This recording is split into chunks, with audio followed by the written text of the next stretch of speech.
Saudara-saudara, langsung saja buku yang akan saya bahas sekarang dan di sini secara cepat harus segera ditarik oleh Bapak Menteri dan direvisi. Tidak boleh digunakan sebagai bahan ajar untuk anak-anak SMP sebelum revisi itu dilakukan. Dan buku yang saya maksudkan adalah buku Pendidikan Pancasila dan Kewarganegaraan untuk SMP kelas 7, ditulis oleh Jaim Ukrowi dan Ruslinawati, diterbitkan oleh Pusat Kurikulum dan Perbukuan Badan Penelitian dan Pengembangan dan Perbukuan Kementerian Pendidikan, Kebudayaan, Riset dan Teknologi, tahun terbit 2021, cetakan pertama. Satu kali lagi, buku ini harus segera ditarik dari peredarannya dan tidak boleh digunakan sebagai bahan ajar sebelum direvisi. Karena di halaman 79 dari buku itu, kedua penulis ini mengatakan hal-hal yang sangat absurd mengenai iman Kristen, khususnya tentang Kristen Protestan dan Katolik. Saudara perhatikan, ada dua hal yang saya catat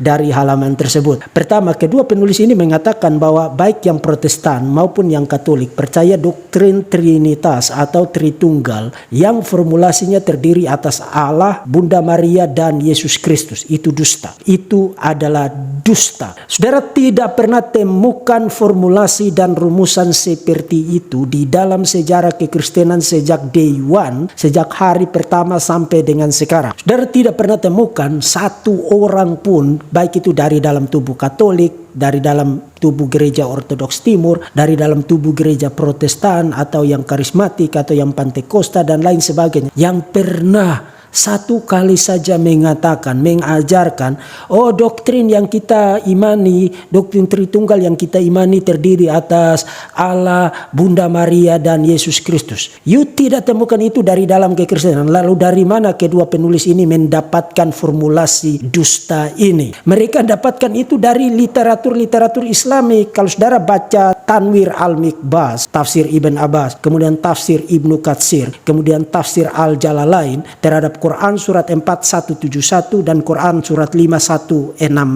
para penafsir Islamik inilah yang mengatakan begitu, tetapi tidak ada akar dan tidak ada dasar dan tidak ada buktinya di dalam sejarah kekristenan. Formulasi kekristenan yang historik dan yang alkitabiah dan yang benar terdiri atas Bapa, Anak, yaitu Yesus Kristus dan Roh Kudus. Bapa, Anak, Yesus Kristus dan Roh Kudus adalah tiga pribadi yang berbeda tapi memiliki hakikat yang satu dan setara. Itulah yang disebut dengan doktrin Tritunggal. Nah, soal kamu setuju atau tidak setuju itu bukan urusan kekristenan, tapi kamu tidak punya hak untuk menciptakan dusta yang kamu dapatkan dari literatur Islamik yang berdusta mengenai iman Kristen. Kemudian kamu gunakan uang dari pemerintah, mencetaknya dalam bentuk buku ajar, kemudian mencekoki otak para siswa itu dengan dusta. Kamu tidak punya hak untuk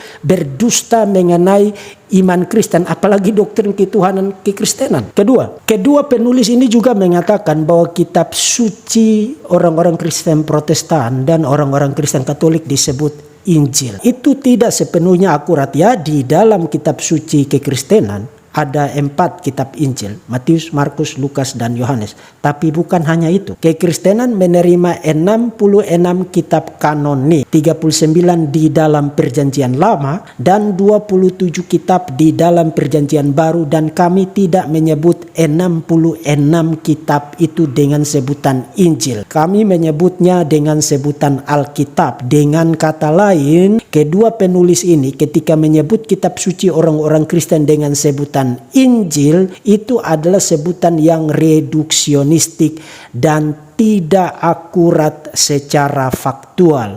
Nah, sekali lagi saya tahu dari mana mereka mendapatkan sebutan ini. Mereka mendapatkan sebutan ini dari narasi Quran. Quran mengatakan bahwa kepada Musa diberikan Taurat dan kepada Isa diberikan kitab Injil. Mereka menggunakan narasi Quranik untuk menjelaskan tentang apa yang dimengerti dan yang diimani oleh orang-orang Kristen. Itu sesuatu yang bertanggung jawab dan terpelajar atau tidak? Ingat ya, untuk kedua penulis buku ini, kamu berdua tidak dalam posisi revisi untuk memberikan evaluasi dan kritikan terhadap iman Kristen soal benar atau salahnya.